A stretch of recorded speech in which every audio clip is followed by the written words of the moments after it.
जय हिंद दोस्तों हमारी जीएस सुधा बुक की लर्निंग सीरीज चल रही थी, जिसमें हमने आधुनिक भारत पूरा कंप्लीट कर लिया था। दोस्तों आज से हम प्राचीन भारत का इतिहास पढ़ेंगे। ओके दोस्तों इसमें से भी जैसे सिंधु घाटी की सभ्यता, हड़प्पा सभ्यता, इन सब चीज़ों से बहुत क्वेश्चन पूछे जाते हैं, तो इसके अंदर हम यही सब चीज़ों को पढ़ेंगे। ओके दोस्तों, तो चलिए दोस्तों स्टार्ट करते हैं। आज हम प्राचीन भारत का इतिहास पढ़ेंगे, जिसकी हमारी आज फर्स्ट क्लास होगी। ओके दोस्तों, तो चलिए स्टार्ट करते हैं। दोस्तों यदि वीडियो अच्छी लगती है तो लाइक और सब्सक्राइब जरूर करिएगा। जय।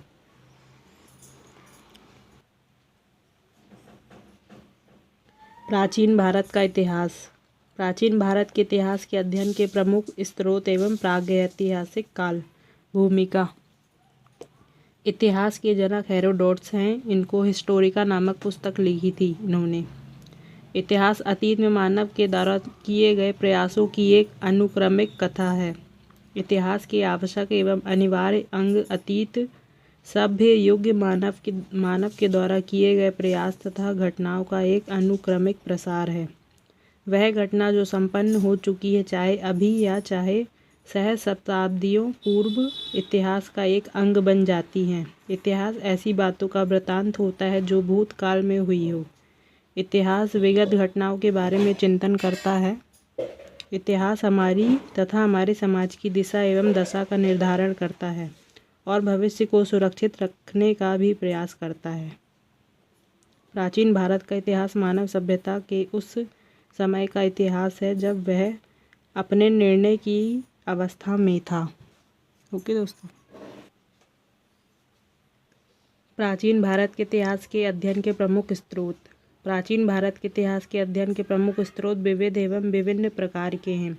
हमारे इतिहास के स्रोतों के क्षेत्र में किसी नदी के तट पर एक निर्जन टीले को खोदकर निकाले गए प्रागैतिहासिक काल के मानव के द्वारा पत्थर को काटकर निर्मित किए गए गंडासों से लेकर भव्य इमारतों के भग्नावशेषों तथा राजकवि बाणभट्ट के द्वारा रचित हर्षचरित तक समस्त प्रकार की वस्तुएं सम्मिलित हैं।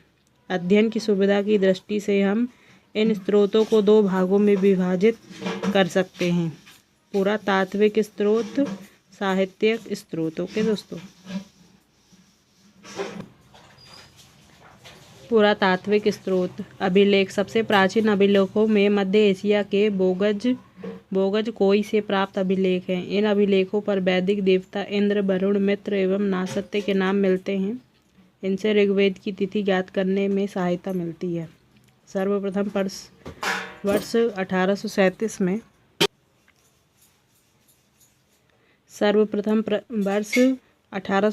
में जेम्स प्रिंसेप ने ब्राह्मी लिपि में लिखित सम्राट अशोक के अभिलेख को पढ़ा था।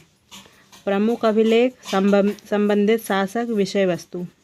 हाथी गुम्फा अभिलेख, उड़ीसा।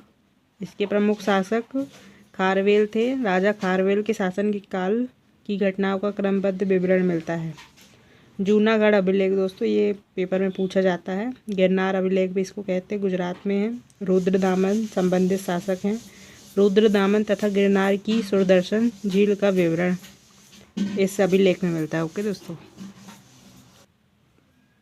नासिक अभिलेख, महाराष्ट्र। रचनाकार गौतमी बलश्री तथा वशिष्ठ पुत्र पुलमावी। गौतमी पुत्र सतकर्णी से संबंधित है। सातवाहन कालीन घटनाओं का विवरण मिलता है। प्रयाग स्तंभ लेख उत्तर प्रदेश में स्थित है। समुद्रगुप्त इससे संबंधित शासक है। गुप्त शासक समुद्रगुप्त की विजयों एवं नीतियों का विवरण इस अभिलेख में मिलता है। ऐहोल अभिलेख, मध्य प्रदेश। पुलकेशिन द्वितीय, हर्षवर्धन एवं वातापी के चालुक्य शासक पुलकेशिन द्वितीय के मध्य युद्ध का विवरण।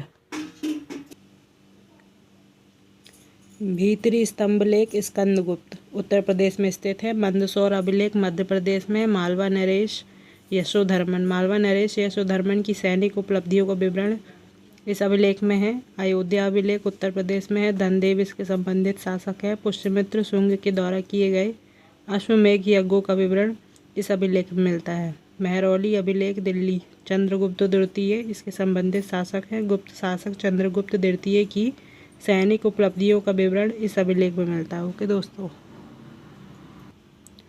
दोस्तों कल हम स्मारक एवं भवन से चालू करेंगे। आज हम इतनी करेंगे। ओके दोस्तों, मिलते हैं अगली वीडियो में। लाइक और सब्सक्राइब जरूर करिएगा।